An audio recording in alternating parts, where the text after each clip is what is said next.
Hello guys, good evening to all of you. I hope you all are good.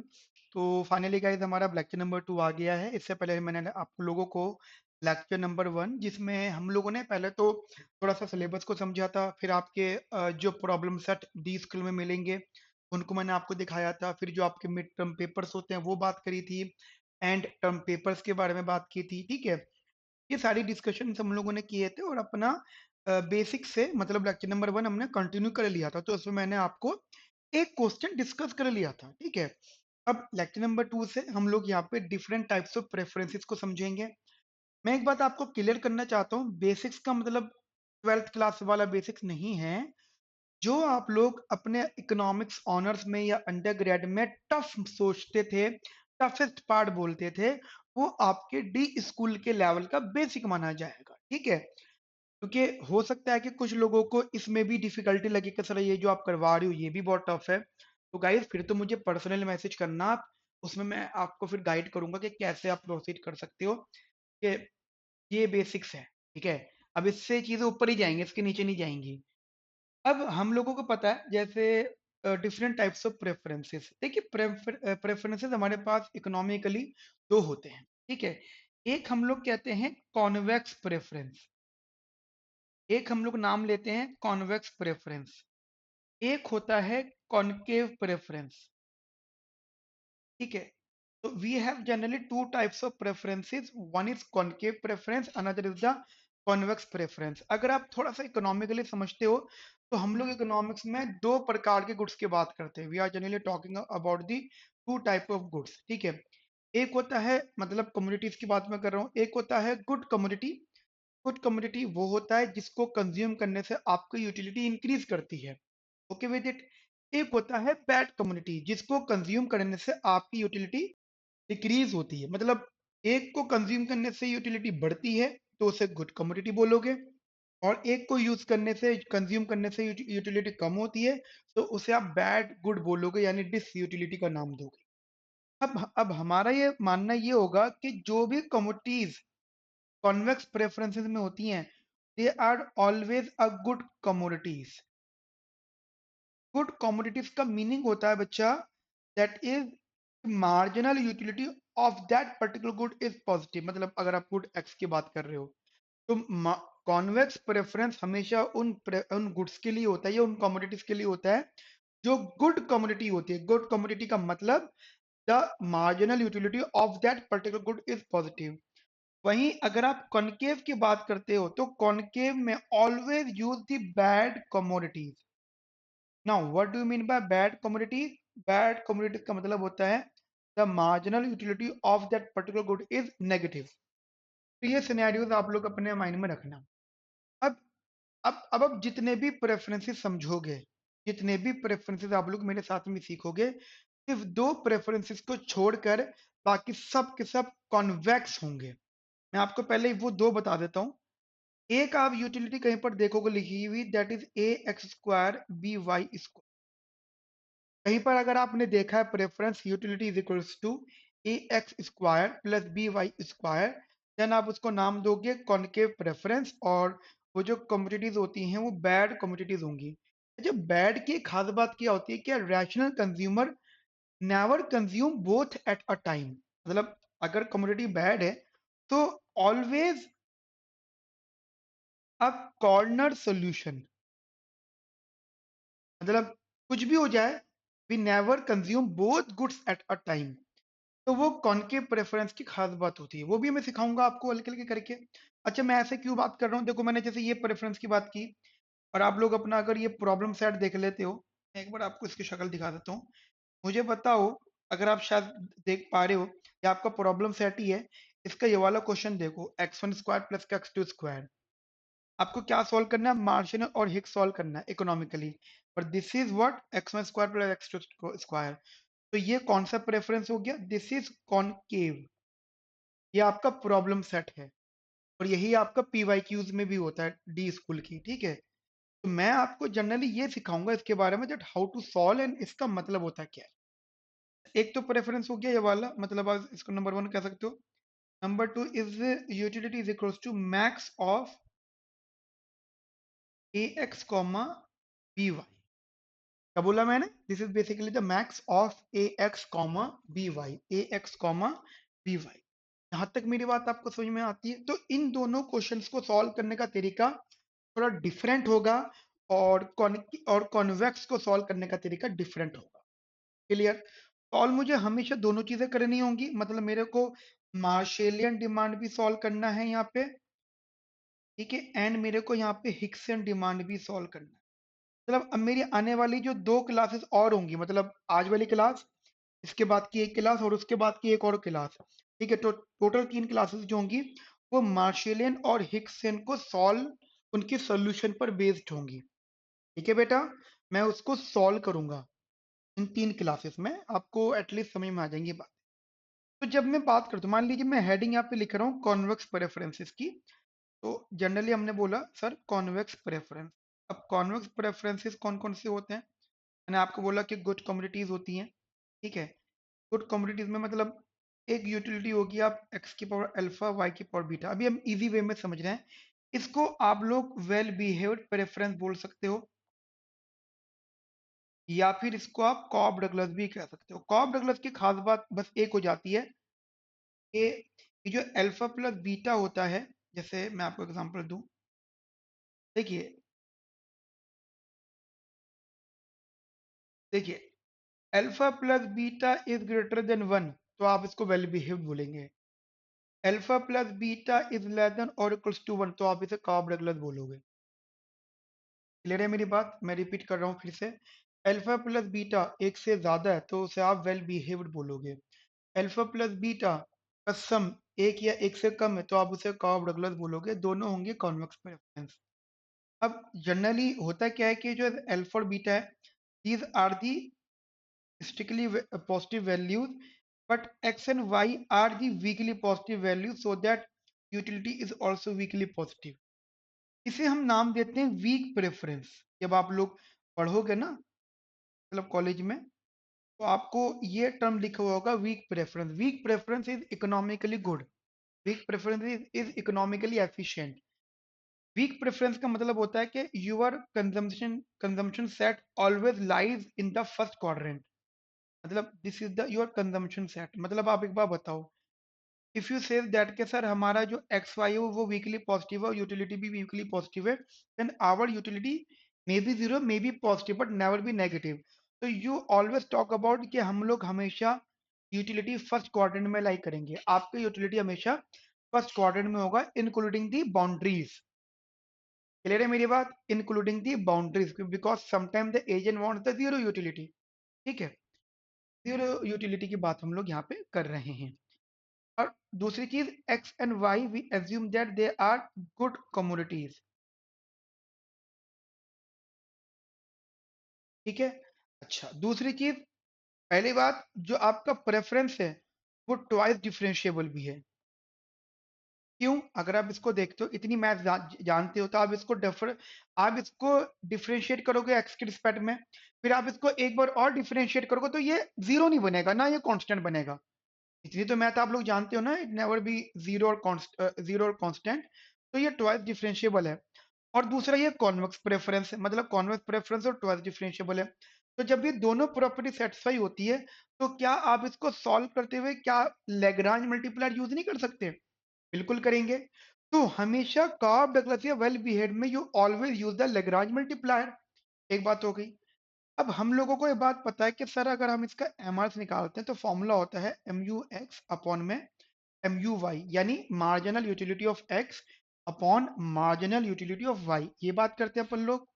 तो marginal utility of x होता है x वो alpha, x alpha minus one, y beta, upon में beta y beta minus one x alpha, alpha by beta y by x. ये standard format है।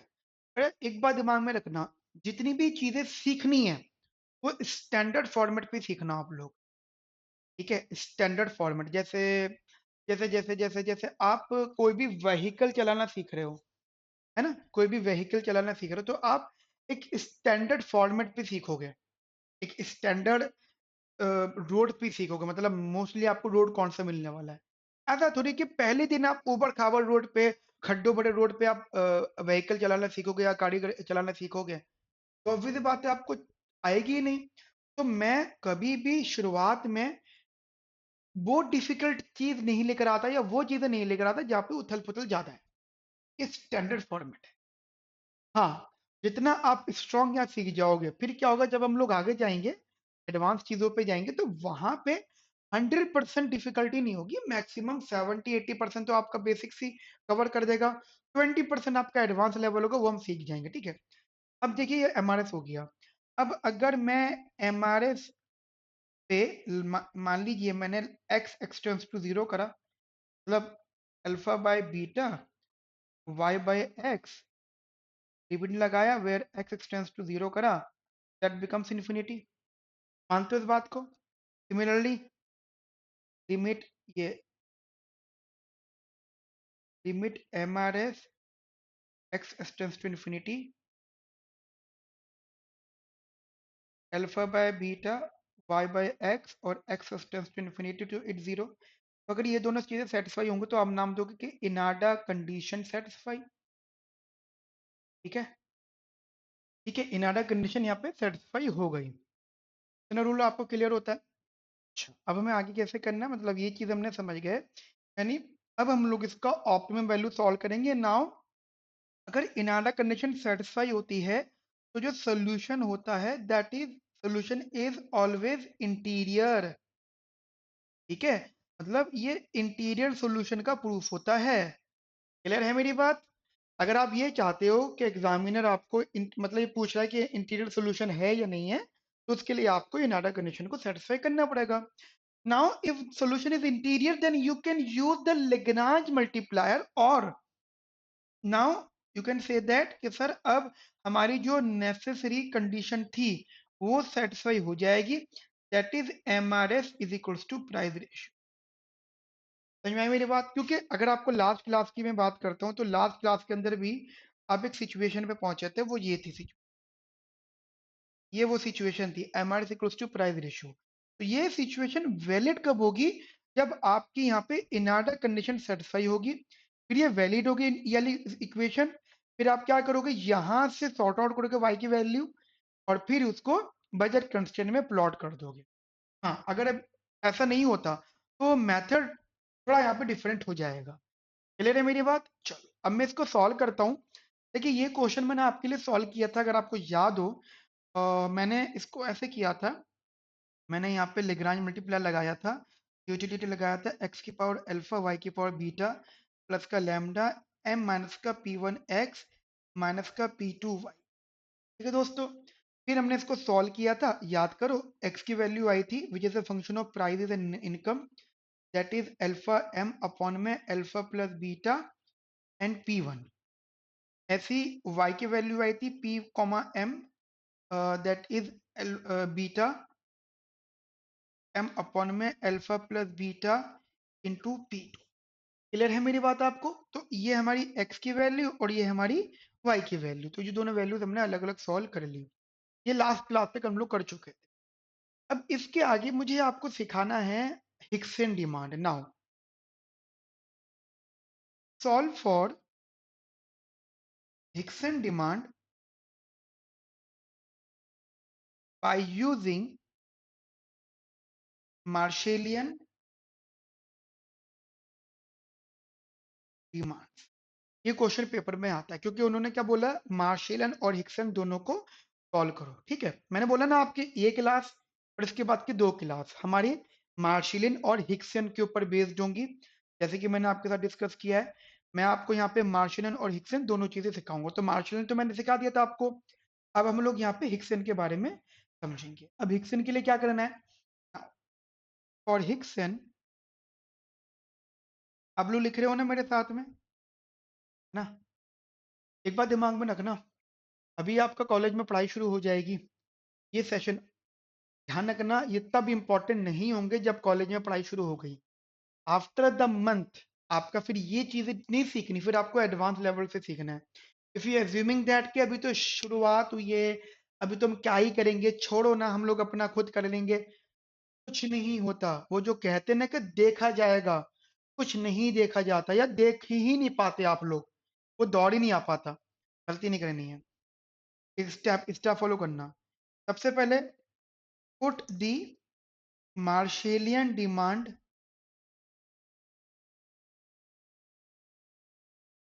Values in the direct utility function. जैसे कि आपके पास था utility function of x comma y is equals to x की power alpha y की power beta.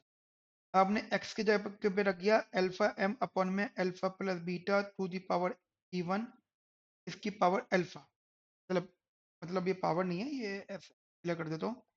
This is not power, this is multiply. Similarly beta m upon में alpha plus beta into p two the power beta.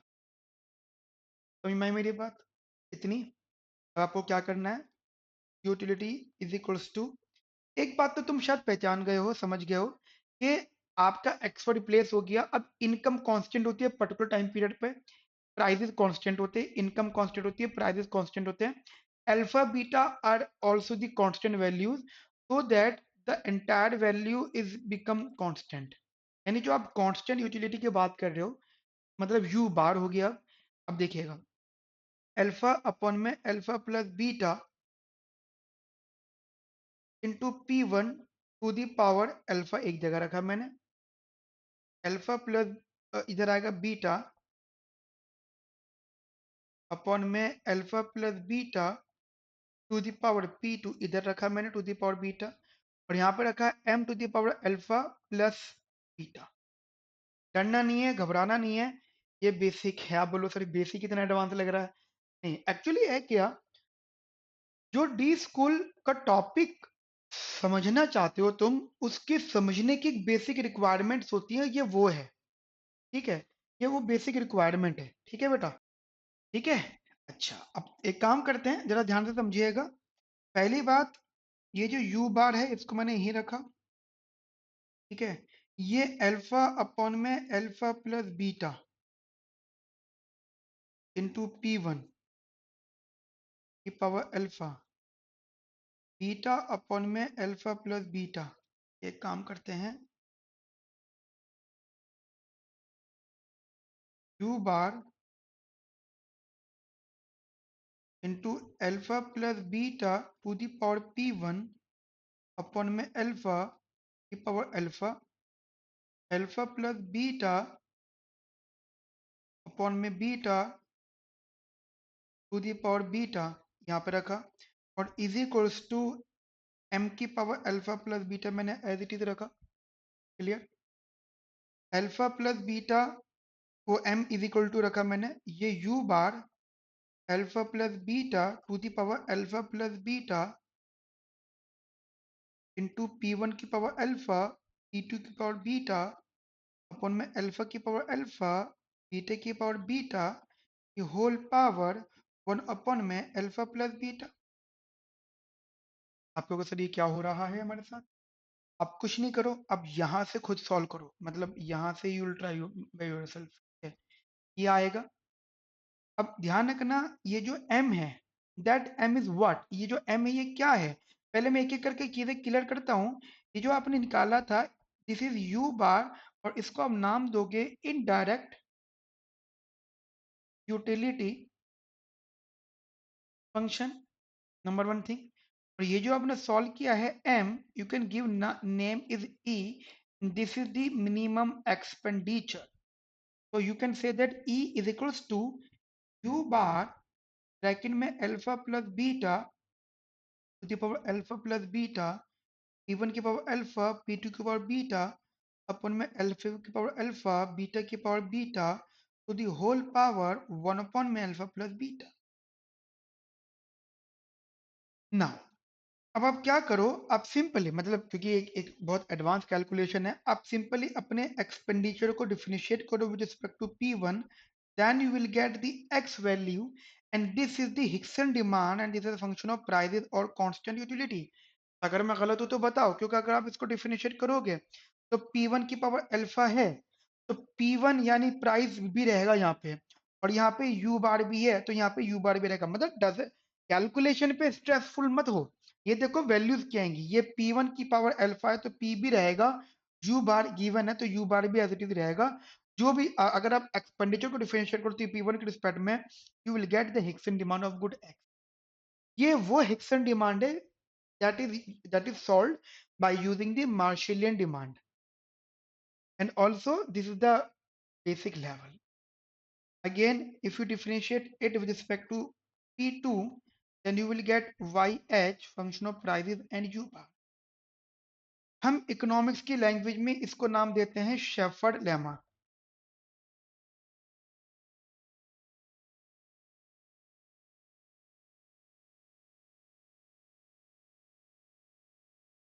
हम economics की language में इसे नाम देते हैं शेफर्ड लेमा। कभी कभी एग्जाम में ये पूछा जाता है कि शेफर्ड लेमा के थ्रू हिक्सन डिमांड निकालो, solve for the Hickson demand by using the shepherd lemma. तो मुझे तो आपको सब कुछ सिखाना है, तो ये मेथड आप लोग अपने माइंड में रखना। क्लियर है मेरी बात आपको? जब हम लोग अपना रेगुलर बैच, ठीक है, क्योंकि देखिए रेगुलर बैच स्टार्ट हो चुका है, उसमें अभी तक अराउंड 27 स्टूडेंट्स एनरोल्ड हो चुके हैं, 27 स्टूडेंट्स एनरोल हो चुके हैं, और हमने टॉप 50 जो मतलब फर्स्ट 50 स्टूडेंट्स के लिए डिस्काउंट रखा है, बहुत हैवी डिस्काउंट। तो रेगुलर बैचेस में 2 लेक्चर्स ऑलरेडी हो चुके हैं, जिसके अंदर मैंने टॉपिक 2 यानी चॉइस थ्योरी से शुरुआत करी है। ठीक है, वो एक स्टैंडर्ड लेवल है, और ये बेसिक लेक्चर्स उनके लिए भी है। तो अगर आपने प्लान कर लिया है कि हाँ सर आपकी समझ में आ रही है क्लासेस, तो आप स्टार्ट कर दो। देखो, अगर आपको पास होना है तो अभी नहीं तो 1 महीने बाद, नहीं तो 2 महीने बाद, नहीं तो मिड टर्म एग्जाम के बाद आपको मेरे से कांटेक्ट करना जरूरी हो जाएगा। फिर पता है क्या होगा, आप बोलोगे कि सर क्लास दे दो, अभी तो पेपर में 10 दिन रह गए, 15 दिन रह गए, 1 महीना रह गया है, मैं दे दूंगा आपको क्लास, चलो थोड़ा बहुत डिस्काउंट और दे दूंगा, 10-15% और डिस्काउंट दे दूंगा। लेकिन आपको लगता है जो स्टूडेंट ने 3 महीने पहले ज्वाइन किया और जो स्टूडेंट 15 दिन पहले ज्वाइन कर रहा है, दोनों के मार्क्स या दोनों की नॉलेज सेम होगी? कभी नहीं हो सकती सेम। समझ में आई मेरी बात? तो ये चीजें आप लोग अपने माइंड में रखना। तो ये सब चीजें दिमाग में रखो चीजों को। तो अभी के लिए मैं इतना रखता हूँ। अब इसके बाद के सेशंस आएंगे, उनमें हम कंटिन्यू करेंगे। मिलते हैं नेक्स्ट सेशन में। अपना ध्यान रखो, ख्याल रखो। Have a nice day. Thank you. Bye bye. Take